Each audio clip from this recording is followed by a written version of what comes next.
Nobody is going to believe you made this yourself. That's the thing about crochet home decor.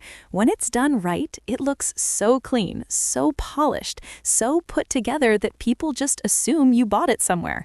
And honestly, that's the goal, because there's a huge difference between crochet that looks like a craft project and crochet that looks like it belongs in a home magazine.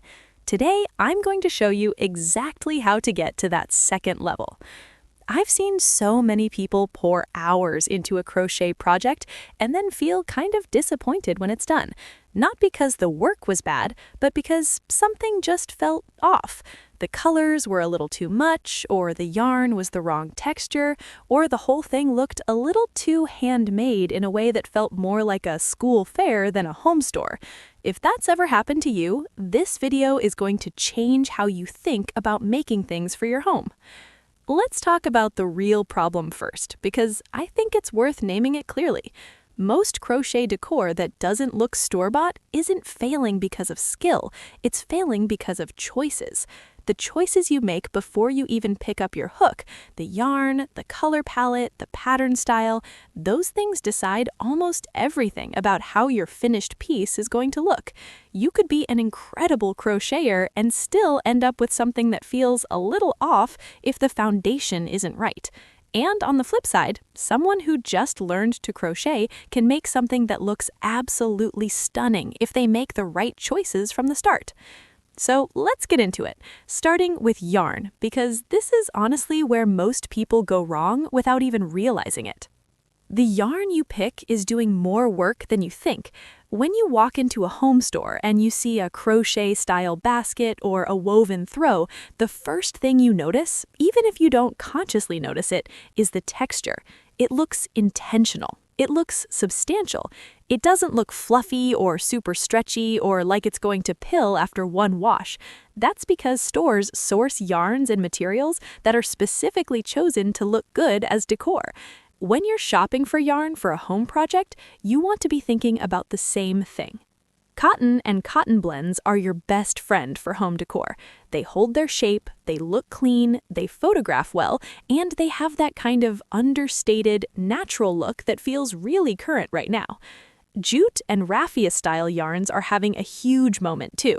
If you've ever seen those woven wall hangings or storage baskets in shops, there's a good chance they're made from something in that family. They're a little trickier to work with because they're stiffer, but the payoff is a finished product that looks genuinely expensive. What you want to avoid for decor pieces is anything that's super soft and fluffy, like bulky chenille or really stretchy acrylic. Those yarns are great for blankets and wearables, but for decor, they tend to lose their shape over time, and they can look a little casual in a way that's hard to fix once the project is done. Color is the next big thing, and I want to spend some time here because I think it's one of the most powerful tools you have and also one of the easiest things to get wrong. Store-bought decor tends to stay in a very specific range of colors. Think neutrals, off-whites, creams, warm beiges, soft terracottas, sage greens, dusty blues, sometimes a deep forest green or a charcoal gray. These colors work because they're easy to put into a room without clashing with anything. They feel calm. They feel like someone thought about it. When you walk past them on a shelf, they look cohesive, like they belong together. Now, compare that to a lot of handmade crochet decor, and you'll sometimes see really bright, saturated colors, lots of rainbow granny squares, lots of high-contrast combinations that are fun and creative, but don't always translate to that clean, store-bought look. There's absolutely nothing wrong with bold color choices, and if that's your style, go for it. But if you're trying to make something that looks like you pulled it off the shelf at a home store, staying in that neutral and muted palette is going to do a lot of the heavy lifting for you. One tip that I think is really underrated, look at the actual stores you're trying to emulate. Go look at what's in the home section of your favorite stores right now. Not to copy them exactly, but to notice the patterns. What colors keep showing up? What textures? What kinds of items are trending? That information is completely free, and it's going to make you a much smarter shopper when you're standing in the yarn aisle trying to decide between two similar colors. Let's talk about the actual types of decor that hit that store-bought look the best, because not all crochet items translate equally. Baskets and bowls are probably the easiest way to make something that looks genuinely professional.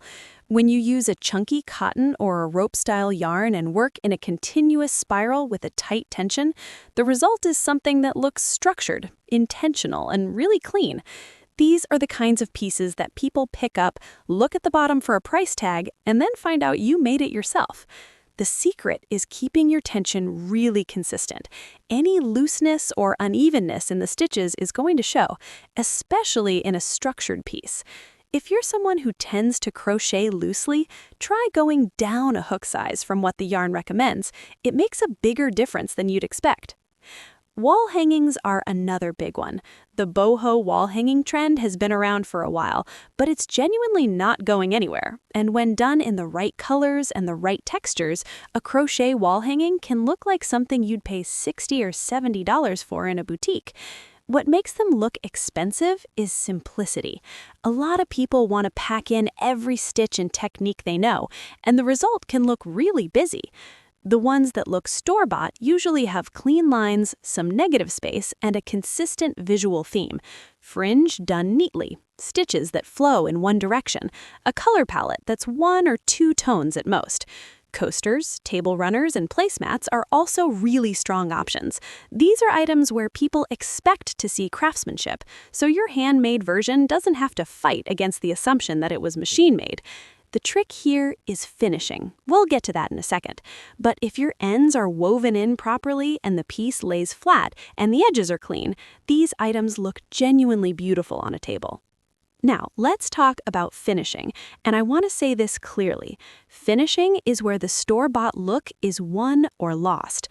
You can make the most beautiful, well-tensioned, perfectly chosen piece in the world, and if the finishing is rough, it's going to look handmade in the wrong way. What does good finishing look like? Your ends are woven in completely and invisibly. Your edges are either naturally clean from how you made the piece, or they've been given a border that ties everything together. If the piece is supposed to lay flat, it actually lays flat, and that usually means you need to block it. Blocking is one of those things that a lot of people skip, especially when they're just starting out, and it is such a game changer. For cotton and natural fiber pieces especially, wet blocking, where you soak the piece, gently squeeze out the water, and then pin it into shape while it dries, can completely transform how it looks. Stitches that looked a little uneven open up and even out. Edges that were curling lay flat.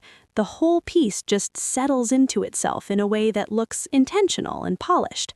If you've never blocked a piece before, I want you to try it on your next project and tell me if it doesn't look like a completely different thing when it's done, because it will, every time.